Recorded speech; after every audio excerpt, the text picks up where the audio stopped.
Why is the rapture so confusing? The confusion surrounding the rapture does not come from the event itself. The event is simple. The confusion comes from the framework people use to interpret it.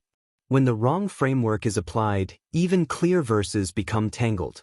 When the right framework is applied, the entire doctrine snaps into focus. The core issue is this. Most people mix two different programs in the Bible, the prophetic program and the mystery program. These two programs have different audiences, different promises, different destinies, and different timelines. The prophetic program concerns Israel, the earth, the kingdom, and the day of the Lord. It was spoken by the prophets since the world began. The mystery program concerns the body of Christ, heaven, grace, and the rapture. It was hidden from the prophets since the world began. When these two programs are blended, the rapture becomes impossible to place correctly. The first source of confusion is the assumption that the entire Bible speaks to the same group of people. It does not. Israel and the body of Christ are not the same. Their promises are not the same. Their destinies are not the same. Israel's hope is earthly. The body's hope is heavenly. Israel awaits a kingdom on earth. The body awaits a calling into heaven.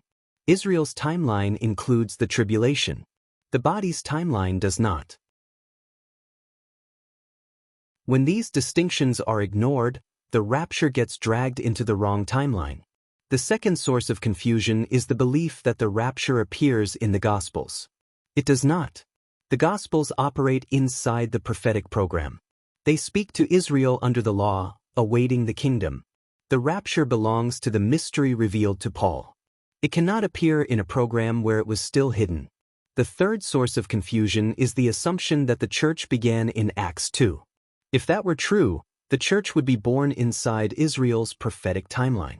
But the body of Christ is not the continuation of Israel. It is a new creation revealed through Paul. If the church began in Acts 2, the mystery would not be a mystery. It would be prophecy. This misunderstanding collapses the distinction between Israel and the body, creating timeline chaos. The fourth source of confusion is the failure to distinguish between the second coming and the rapture. The second coming is Christ returning to earth in judgment.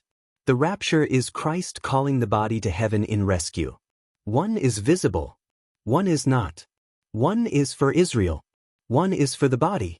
One is prophecy. One is mystery. When these two events are merged, the rapture becomes distorted beyond recognition. The fifth source of confusion is the misuse of the term, the elect. In prophecy, the elect refers to Israel. In the mystery, the elect refers to the body. When the same word is assumed to always mean the same group, contradictions appear where none exist.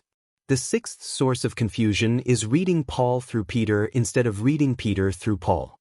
Peter explains prophecy. Paul explains the mystery. Prophecy must be interpreted in light of the mystery, not the other way around. When Paul is placed under Peter, the mystery collapses. When Peter is placed under Paul, the Bible harmonizes. The seventh source of confusion is the assumption that the rapture is part of the tribulation timeline. The tribulation belongs to Israel's prophetic program. The body is not appointed to wrath. The rapture removes the body before the prophetic clock resumes. When the rapture is placed inside the tribulation, the body is placed inside a program that does not belong to it. The eighth source of confusion is the belief that the rapture is symbolic. Paul presents it as literal, physical, and transformative. Symbolic interpretations arise when the mystery is not understood. The ninth source of confusion is the influence of tradition. Tradition often blends Israel and the body without distinction. When tradition becomes the lens, Scripture becomes blurry. The 10th source of confusion is the lack of understanding of the mystery itself. The mystery is the key that unlocks the rapture. Without the mystery, the rapture has no context. With the mystery, the rapture becomes inevitable. The rapture is confusing only when placed in the wrong program. Placed in the right program, it becomes one of the clearest doctrines in Scripture. The rapture is not part of prophecy. It is part of the mystery.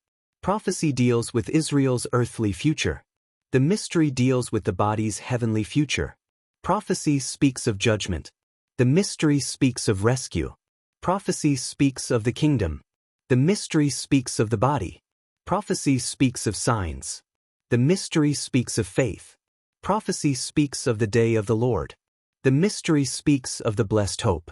The rapture is confusing only when the two programs are merged. Kept separate, the rapture stands clear, consistent, and unshakable. The solution to the confusion is simple. Rightly divide the word of truth. When the Bible is divided where God divided it, the rapture is no longer confusing. It is beautiful, logical, and perfectly placed. The rapture is the moment the mystery reaches its climax. It is the body's transition into its heavenly calling. The confusion ends when the programs are kept in their lanes. The clarity begins when the mystery is understood. The rapture is not confusing.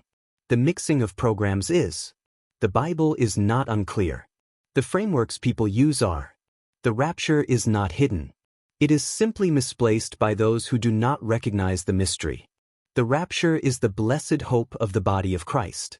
It is the moment the heavenly purpose becomes visible.